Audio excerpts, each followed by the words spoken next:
C'est l'histoire d'une union impossible entre Benyamin Netanyahou et Benny Gantz.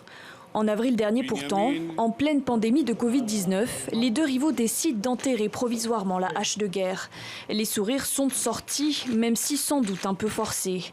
Une alliance inédite entre droite dure et centre, peut-être la fin d'une longue crise politique.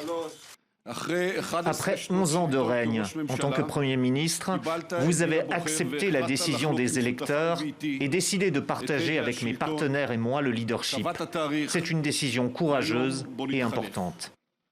L'accord prévoit une rotation au poste de Premier ministre. Pour le concrétiser, il faut d'abord trouver un budget unique pour 2020. Date butoir, le 23 décembre.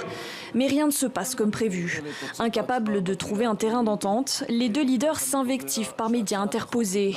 Face au scénario catastrophe, la formation centriste bleu-blanc de Benny Gantz propose un compromis de la dernière chance, voter 2 budgets au lieu d'1. Sans succès, le Parlement israélien est dissous, retour à la case départ. Nous allons tous faire face à une campagne électorale difficile et j'appelle chacun d'entre nous et chaque citoyen israélien de s'abstenir d'exacerber les tensions. Pour la 4e fois en 2 ans, les électeurs sont rappelés aux urnes et le ras-le-bol est là. C'est une situation très frustrante.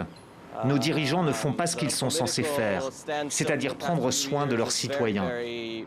Le scrutin est prévu en mars prochain. En attendant, Benyamin Netanyahou reste en poste malgré ses démêlés avec la justice. Son procès pour corruption s'ouvre dans quelques jours.